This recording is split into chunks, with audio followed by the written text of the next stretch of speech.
नमस्कार बच्चों, गायत्री विद्या मंदिर के YouTube चैनल में आप सबका स्वागत है। आपकी कक्षा 10 की हिंदी की क्लास में हम पढ़ रहे हैं महावीर प्रसाद द्विवेदी। पाठ शुरू करने से पहले हम बात करें पिछले पाठ की ईदगाह, जिसमें प्रश्न लिखा रही थी मैं कल आपको। प्रश्न लास्ट ये लिखा था कि ईदगाह कहानी बाल मनोविज्ञान पर आधारित है, सिद्ध कीजिए। उसके अतिरिक्त एक महत्वपूर्ण प्रश्न और बिल्कुल आपको लिखाना रह गया था, तो लिखिए आप हामिद के चरित्र की प्रमुख विशेषताएं लिखिए। चरित्र चित्रण से संबंधित इस प्रकार के एक प्रश्न जरूर आता है परीक्षा में आपके, तो बिल्कुल उस प्रश्न को हल करने का तरीका आपको इस कहानी को पढ़ने से हामिद के व्यक्तित्व की कौन कौन सी बातें पता चली है, उसके चरित्र की कौन कौन सी खूबियाँ आपको पता चली है, बिल्कुल आप बिंदु बनाते हुए उनका वर्णन करेंगे। जैसे सबसे पहले हम बताएंगे कि कहानी का नायक, तो हामिद जो है आप फिर अंदर लिखेंगे कि हामिद कहानी का प्रमुख पात्र और नायक है। हामिद ही ईदगाह कहानी की घटनाओं के केंद्र में है। दूसरी जो विशेषता है हामिद के चरित्र की, वह है निर्धन और माता पिता हीन। ये आपको पता है, आपने कहानी पढ़ी तो आपको पता चला कि वह गरीब है और उसके माता पिता नहीं है। तो क्या लिखेंगे आप? हामिद के माता पिता जीवित नहीं है, वह अपनी दादी के साथ रहता है और अभी 4-5 वर्ष का ही है और उसका परिवार क्या है? निर्धन है। ये बात आप जानते हैं। फिर देखें अगली जो विशेषता इसके व्यक्तित्व की वो प्रकट होती है, वो समझदार। हामिद यद्यपि छोटा है परंतु बहुत समझदार है।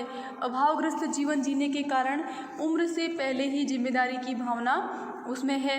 मेले में वो खिलौने और मिठाई नहीं खरीदता है, वह अपनी दादी के हाथों को जलने से बचाने के लिए चिमटा खरीदता है। विवेकशील और तर्क प्रवीण, हामिद जो है वो विवेकशील है, तर्कशील है। अपने तर्कों से खिलौनों को अनुपयोगी और शीघ्र ही नष्ट होने वाले और चिमटे को उपयोगी और मजबूत सिद्ध कर देता है। फिर दादी के प्रति स्नेह, तो हामिद को अपनी दादी के प्रति गहरा स्नेह है। मेले में उसे ध्यान देता है कि चिमटे के ना होने से रोटियां बनाते समय दादी अमीना की उंगलियां जल जाती है और वह अपने पूरे 3 पैसे चिमटे खरीदने में खर्च कर देता है। तो इस प्रकार कम से कम 4-5 बिंदु आप चरित्र चित्रण से संबंधित बिंदु बना करके आप लिखेंगे, ना कि कहानी को हूबहू लिख दें। ऐसा कतई आप उत्तर नहीं देंगे, उसमें आपको नंबर नहीं मिलेंगे।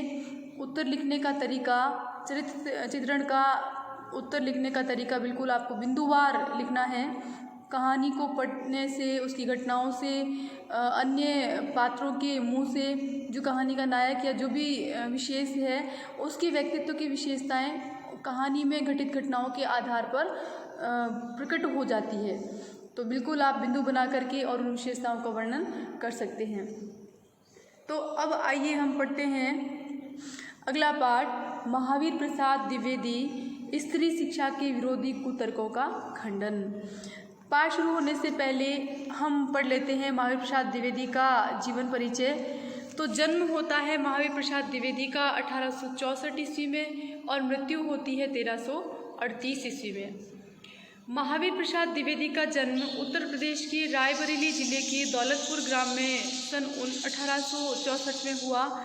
इनके पिता पंडित राम सहाय दुबे कान्यकुब्ज ब्राह्मण थे, यानी कि ब्राह्मणों की विशेष प्रजाति कान्यकुब्ज ब्राह्मण, यानी कि उनकी गोत्र है। पारिवारिक आर्थिक स्थिति अच्छी न होने के कारण स्कूली शिक्षा पूर्ण कर इन्होंने रेलवे में नौकरी कर ली, लेकिन स्वाभिमानी स्वभाव के धनी द्विवेदी जी ने कुछ समय पश्चात रेलवे से क्या किया? इस्तीफा दे दिया। अपने स्वाभिमान की रक्षा के लिए इन्होंने वहाँ इस्तीफा दे दिया और आप सन 1903 से 1920 तक सरस्वती पत्रिका के संपादन से जुड़े रहे। सरस्वती पत्रिका का संपादन इन्होंने किया 1903 से 1920 तक। सन 1938 ईस्वी में महावीर प्रसाद द्विवेदी का निधन हो गया।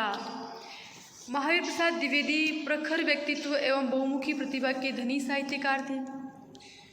प्रखर व्यक्तित्व था उनका और बहुमुखी प्रतिभा थी उनमें। यानी कि बहुमुखी प्रतिभा का क्या आशय होता है? बहुमुखी प्रतिभा का आशय होता है कि एक व्यक्ति अनेक क्षेत्रों में कुशल कलाकार, ज्ञानी, विद्वान होता है। तो जैसे द्विवेदी जी कवि, समालोचक, निबंधकार, संपादक, भाषा वैज्ञानिक, इतिहासकार, अर्थशास्त्री आदि विविध रूपों में उभर कर सामने आए।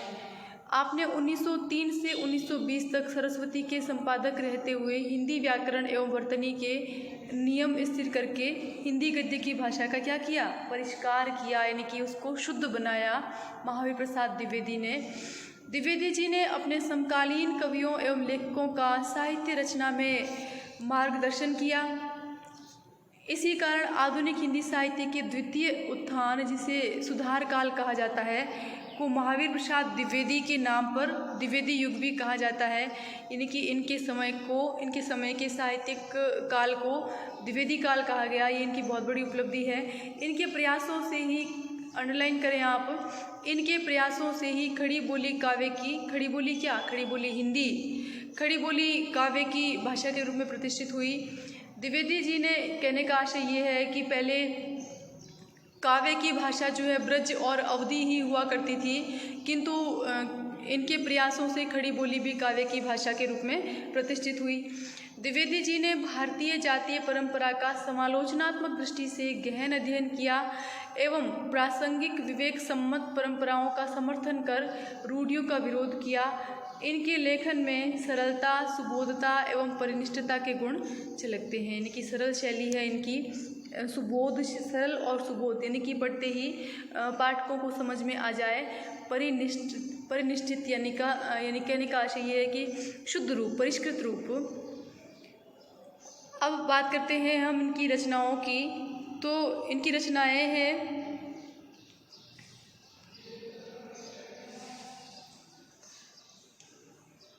मौलिक रचनाएं इनकी काव्य मंजूषा, सुमन, अबला विलाप, कान्यकुब्ज, कविता कलाप, ये इनकी काव्य है।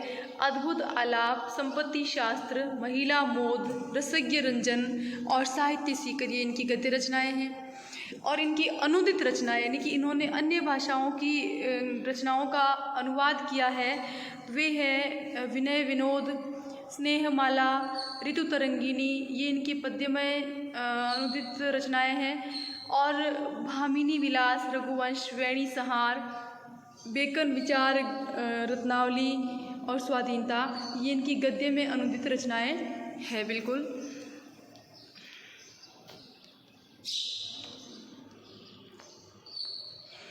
अब बात करते हैं हम पाठ के विषय में। तो प्रस्तुत निबंध द्विवेदी जी के महिला मोद, अंडरलाइन करें आप, महिला मोद शीर्षक निबंध संग्रह से लिया गया है।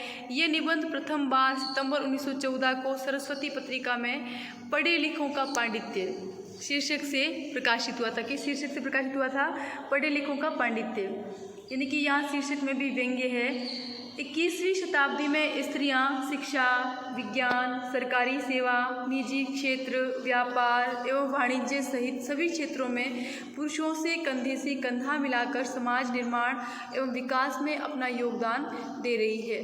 लेकिन इस स्थिति में पहुंचने के लिए स्त्री शिक्षा के पक्षधर सुधारकों को पुरुष प्रधान एवं रूढ़िवादी समाज से कड़ा संघर्ष करना पड़ा।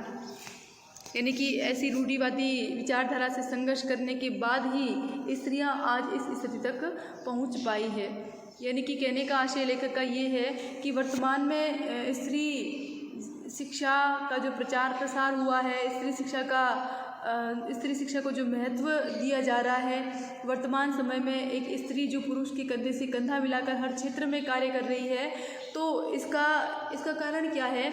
इस स्थिति तक पहुंचने के लिए स्त्री शिक्षा के जो पक्षधर सुधारक थे, उन्होंने पुरुष प्रधान समाज और रूढ़िवादी समाज से कड़ा संघर्ष किया था।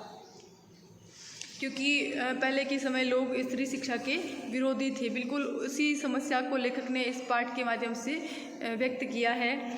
प्रस्तुत निबंध स्त्री शिक्षा को समाज एवं परिवार के विघटन का आशय समझते हैं आप, बिखेरना, परिवार को बिखेरना, परिवार का टूटना, विघटन एवं पतन के लिए जिम्मेदार ठहराने वाली दकियानुसी सोच को अकाट्य तर्कों द्वारा सिरे से खारिज करता है। ये कैसा तर्क है कि स्त्री शिक्षा से समाज और परिवार का क्या होता है, विघटन होता है और पतन की जिम्मेदार है स्त्री शिक्षा। ऐसा कहने वाले लोग जो है उनकी ये सोच, दकियानुसी सोच को अकाट्य तर्कों के द्वारा सिरे से खारिज करता है। कौन? ये लेखक के जो विचार है। साथ ही इसमें इन दकियानुसी एवं अप्रासंगिक परंपराओं के अंधानुकरण के बजाय विवेक सम्मत एवं तर्कपूर्ण परंपराओं को ही ग्रहण करने की बात कही गई है। यानी कि विवेक संगत, यानी कि हमारी बुद्धि की कसौटी पर कस करके और पता लगा करके कि ये परंपरा हमारे लिए उचित है अथवा नहीं, इसकी हमें आवश्यकता है अथवा नहीं, ये सब देखते हुए व्यक्ति को उन्हें अपनाना चाहिए, उनकी बातों को सुनना चाहिए, ग्रहण करना चाहिए। इसकी भाषा शैली हिंदी के द्विवेदी युगीन गद्य की एक वानगी प्रस्तुत करती है, एक नमूना प्रस्तुत करती है। वानगी का आशय स्त्री शिक्षा के विरोधी कुतर्कों का खंडन।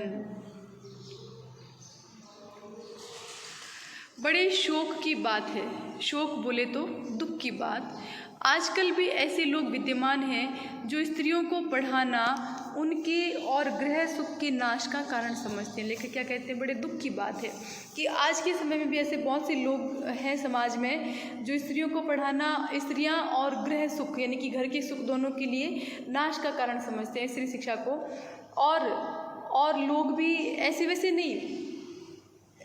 लोग नहीं, ऐसा सोचने वाले सुशिक्षित लोग, पढ़े लिखे लोग, सुशिक्षित लोग, ऐसे लोग जिन्होंने बड़े बड़े स्कूलों और शायद कॉलेजों में भी शिक्षा पाई हो, ऐसे लोग जिन्होंने बड़ी बड़ी संस्थाओं में जाकर के डिग्रियां प्राप्त की हैं, जो धर्मशास्त्र और संस्कृत के ग्रंथ साहित्य से परिचय रखते हैं, कितने बड़े विद्वान हैं, पंडित हैं, और जिनका पेशा कुशिक्षितों को सुशिक्षित करना, कुमार्गगामियों को सुमार्गगामी बनाना और अधार्मिकों को धर्म तत्व समझाना है। यानी कि समाज के अंदर बहुत बड़ी जिम्मेदारी लोग लेकर के बैठे हैं। जो लोग जो कुशिक्षित हैं उनको सुशिक्षित करने की जिम्मेदारी है, कुमार्गगामी है यानी कि गलत रास्ते पर जाने वालों को सही रास्ता बताने वाले, और अधार्मिक प्रवृत्ति के जो लोग हैं उनको धर्म तत्व समझाने वाले लोग भी ऐसा मानते हैं। ये बड़े शोक की बात है। कैसा मानते हैं? स्त्री शिक्षा को गृह सुख के नाश का कारण मानते हैं। तो ये लेखक के लिए अफसोस की बात है। दलीलें क्या है उनकी, तर्क क्या है उनके, क्या तर्क देते हैं? देखें, वे तर्क ये देते हैं कि पुराने संस्कृत कवियों के नाटकों में कुलीन स्त्रियों से अपढ़ों की भाषा में बातें कराई गई है। कहने का आशय ये है, कुलीन स्त्रियां जो है वो भी अनपढ़ों की भाषा में बात करती है। कहाँ? संस्कृत कवियों के नाटकों में। तो इससे ये क्या प्रमाणित होता है? इससे ये प्रमाणित है कि इस देश में स्त्रियों को पढ़ाने की चाल यानी कि परंपरा नहीं थी। यदि होती तो इतिहास, पुराण आदि में उनको पढ़ाने की नियमबद्ध प्रणाली जरूर लिखी मिलती। स्त्रियों को पढ़ाने से अनर्थ होते हैं, ऐसा कहते हैं वे लोग। शकुंतला इतनी कम पढ़ी थी कि गंवारों की भाषा में मुश्किल से एक छोटा सा श्लोक वह लिख सकी थी। इस पर भी उसकी इस इतनी कम शिक्षा ने भी अनर्थ कर डाला कि शकुंतला ने जो कटु वाक्य दुष्यंत को कहे वह इस पढ़ाई का ही दुष्परिणाम था। ऐसा तर्क देते हैं कि शकुंतला बहुत कम पढ़ी लिखी थी, किंतु फिर भी उसने राजा दुष्यंत को इस प्रकार का पत्र लिखा, उसमें बहुत सारे कटु शब्द भी कहे, तो वो सब उसकी पढ़ाई का ही परिणाम था। इस प्रकार के तर्क बिल्कुल कही देते हैं। तो हम आज के लिए यहीं तक रखते हैं, इतना ही पढ़ेंगे हम। और आगे स्त्री शिक्षा के विरोधी क्या क्या कुतर्क दिए गए हैं, लेखक किस प्रकार उन कुतर्कों का खंडन करता है, ये सारी बातें करते हैं हम इसके अगले वीडियो में। तब तक के लिए धन्यवाद।